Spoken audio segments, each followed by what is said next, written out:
എസ്തേർ അധ്യായം 9. ആദാർ മാസമായ 12-ാം മാസം 13-ാം തീയതി രാജാവിൻ്റെ കൽപ്പനയും തീർപ്പും നടത്തുവാൻ അടുത്തപ്പോൾ യഹൂദന്മാരുടെ ശത്രുക്കൾ അവരുടെ നേരെ പ്രാബല്യം പ്രാപിക്കുമെന്ന് ആശിച്ചതും നേരെ മറിച്ച് യഹൂദന്മാർക്ക് തങ്ങളുടെ വൈരികളുടെ നേരെ പ്രാബല്യം പ്രാപിച്ചതുമായ ദിവസത്തിൽ തന്നെ അഹശ്വേരോശ് രാജാവിൻ്റെ സകല സംസ്ഥാനങ്ങളിലും യഹൂദന്മാർ തങ്ങളുടെ പട്ടണങ്ങളിൽ തങ്ങളോട് ദോഷം ചെയ്യുവാൻ ഭാവിച്ചവരെ കയ്യേറ്റം ചെയ്യേണ്ടതിന് ഒന്നിച്ചുകൂടി. അവരെയുള്ള പേടി സകല ജാതികളുടെയും മേൽ വീണിരുന്നതുകൊണ്ട് ആർക്കും അവരോട് എതിർത്ത് നിൽപ്പാൻ കഴിഞ്ഞില്ല. സകല സംസ്ഥാന പ്രഭുക്കന്മാരും രാജപ്രതിനിധികളും ദേശാധിപതികളും രാജാവിൻ്റെ കാര്യക്കാരന്മാരും മൊർദെഖായിയെയുള്ള പേടി അവരുടെ മേൽ വീണിരുന്നതുകൊണ്ട് യഹൂദന്മാർക്ക് സഹായം ചെയ്തു. മൊർദെഖായി രാജധാനിയിൽ മഹാനായിരുന്നു. മൊർദെഖായി എന്ന പുരുഷൻ മേൽക്കുമേൽ മഹാനായി തീർന്നതുകൊണ്ട് അവൻ്റെ കീർത്തി സകല സംസ്ഥാനങ്ങളിലും പരന്നു. യഹൂദന്മാർ തങ്ങളുടെ ശത്രുക്കളെയൊക്കെയും വെട്ടിക്കൊന്നു മുടിച്ചു കളഞ്ഞു. തങ്ങളെ പകച്ചവരോട് തങ്ങൾക്ക് ബോധിച്ചതുപോലെ പ്രവർത്തിച്ചു. ശൂഷൻ രാജധാനിയിൽ യഹൂദന്മാർ 500 പേരെ കൊന്നുമുടിച്ചു. പർഷൻ ദാഥ, ദൽഫോൻ, അസ്പാഥ, പോറാഥ, അദല്യ, അരീദാഥ, പർമസ്ത, അരീസായി, അരീദായി, വയസാഥ എന്നിങ്ങനെ ഹമ്മെദാഥയുടെ മകനായി യഹൂദന്മാരുടെ ശത്രുവായ ഹാമാന്റെ 10 പുത്രന്മാരെയും അവർ കൊന്നുകളഞ്ഞു. എന്നാൽ കവർച്ചയ്ക്ക് അവർ കൈ നീട്ടിയില്ല. ശൂഷൻ രാജധാനിയിൽ അവർ കൊന്നവരുടെ സംഖ്യ അന്നു തന്നെ രാജസന്നിധിയിൽ കൊണ്ടുവന്നു. അപ്പോൾ രാജാവ് എസ്തേർ രാജ്ഞിയോട്, യഹൂദന്മാർ ശൂഷൻ രാജധാനിയിൽ 500 പേരെയും ഹാമാന്റെ 10 പുത്രന്മാരെയും കൊന്നുമുടിച്ചു. രാജാവിൻ്റെ മറ്റ് സംസ്ഥാനങ്ങളിൽ അവർ എന്ത് ചെയ്തിരിക്കും? ഇനിയും നിന്റെ അപേക്ഷ എന്ത്? അത് നിനക്ക് ലഭിക്കും. ഇനിയും നിന്റെ ആഗ്രഹം എന്ത്? അത് നിവർത്തിച്ചു തരാം എന്ന് പറഞ്ഞു. അതിന് എസ്തേർ, രാജാവിന് തിരുവുള്ളമുണ്ടായി ശൂഷനിലെ യഹൂദന്മാർ ഇന്നത്തെ തീർപ്പ് പോലെ നാളെയും ചെയ്യുവാൻ അനുവദിക്കുകയും ഹാമാന്റെ 10 പുത്രന്മാരെയും കഴുമരത്തിന്മേൽ തൂക്കുകയും ചെയ്യണമേ എന്ന് പറഞ്ഞു. അങ്ങനെ ചെയ്തു കൊള്ളുവാൻ രാജാവ് കൽപ്പിച്ചു. ശൂഷനിൽ തീർപ്പ് പരസ്യമാക്കി. ഹാമാന്റെ 10 പുത്രന്മാരെ അവർ തൂക്കിക്കളഞ്ഞു. ശൂഷനിലെ യഹൂദന്മാർ ആദാർ മാസം 14-ാം തീയതിയും ഒന്നിച്ചുകൂടി ശൂഷനിൽ 300 പേരെ കൊന്നു. എങ്കിലും കവർച്ചയ്ക്ക് അവർ കൈ നീട്ടിയില്ല.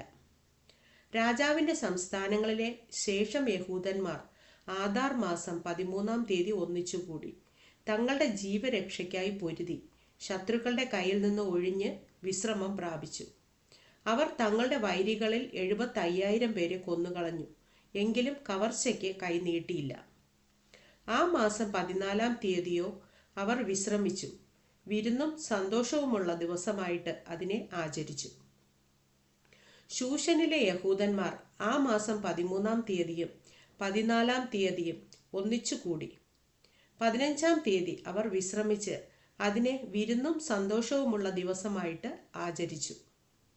അതുകൊണ്ട് മതിലില്ലാത്ത പട്ടണങ്ങളിൽ പാർക്കുന്ന നാട്ടുപുറങ്ങളിലെ യഹൂദന്മാർ ആദാർ മാസം 14-ാം തീയതിയെ സന്തോഷവും വിരുന്നുമുള്ള ദിവസവും ഉത്സവ ദിനവുമായിട്ട് ആചരിക്കുകയും തമ്മിൽ സമ്മാനങ്ങൾ കൊടുത്തയക്കുകയും ചെയ്യുന്നു.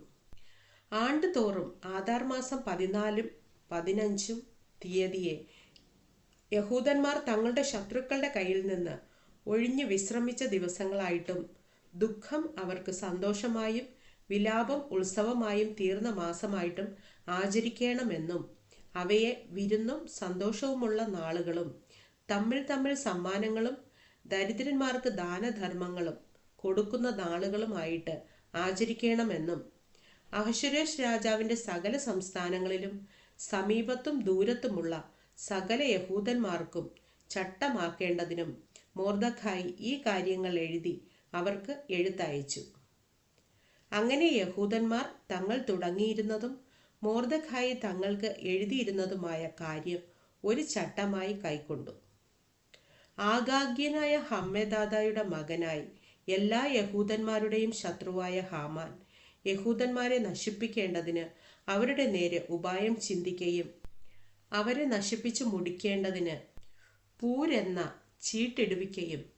കാര്യം രാജാവിന് അറിവ് കിട്ടിയപ്പോൾ അവൻ യഹൂദന്മാർക്ക് വിരോധമായി ചിന്തിച്ചിരുന്ന ഉപായം അവന്റെ തലയിലേക്ക് തന്നെ തിരിയുവാനും അവനെയും അവന്റെ പുത്രന്മാരെയും കഴുമരത്തിന്മേൽ തൂക്കിക്കളവാനും രാജാവ് രേഖാമൂലം കൽപ്പിക്കുകയും ചെയ്തതുകൊണ്ട് അവർ ആ നാളുകൾക്ക് പൂര് എന്ന പദത്താൽ പൂരീം എന്നു പേർ വിളിച്ചു. ഈ എഴുത്തിലെ സകല വൃത്താന്തങ്ങളും ആ കാര്യത്തിൽ അവർ തന്നെ കണ്ടവയും അവർക്ക് സംഭവിച്ചവയും നിമിത്തം യഹൂദന്മാർ ഈ 2 ദിവസങ്ങളെ അവയുടെ ചട്ടവും കാലവും അനുസരിച്ച് ആണ്ടുതോറും വീഴ്ച കൂടാതെ ആചരിക്കത്തക്കവണ്ണവും ഈ ദിവസങ്ങൾ തലമുറ തലമുറയായി സകല വംശങ്ങളിലും സംസ്ഥാനങ്ങളിലും പട്ടണങ്ങളിലും ഓർക്കത്തക്കവണ്ണവും ഈ പൂരീം ദിവസങ്ങൾ യഹൂദന്മാരുടെ മധ്യേ നിന്ന് ഒഴിഞ്ഞു പോകുകയോ അവയുടെ ഓർമ്മ തങ്ങളുടെ സന്തതിയിൽ നിന്ന് വിട്ടുപോകുകയോ ചെയ്യാത്ത പ്രകാരവും തങ്ങൾക്കും സന്തതികൾക്കും അവരോട് ചേരുവാനുള്ള എല്ലാവർക്കും ചട്ടമായി കൈക്കൊണ്ടു. പൂരീം സംബന്ധിച്ച ഈ 2-ാം ലേഖനം സ്ഥിരമാക്കേണ്ടതിന് അബീഹയീലിന്റെ മകളായ എസ്തേർ രാജ്ഞിയും യഹൂദനായ മൊർദെഖായിയും സർവ അധികാരത്തോടും കൂടെ എഴുതി.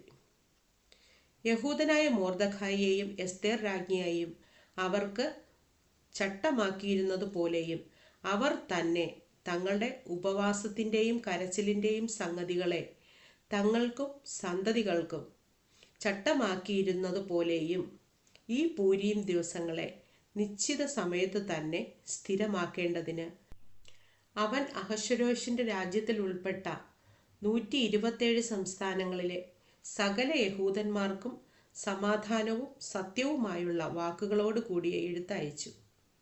ഇങ്ങനെ എസ്തേറിന്റെ ആജ്ഞയാൽ പൂരീം സംബന്ധിച്ച കാര്യങ്ങൾ ഉറപ്പായി. അത് പുസ്തകത്തിൽ എഴുതിവച്ചു.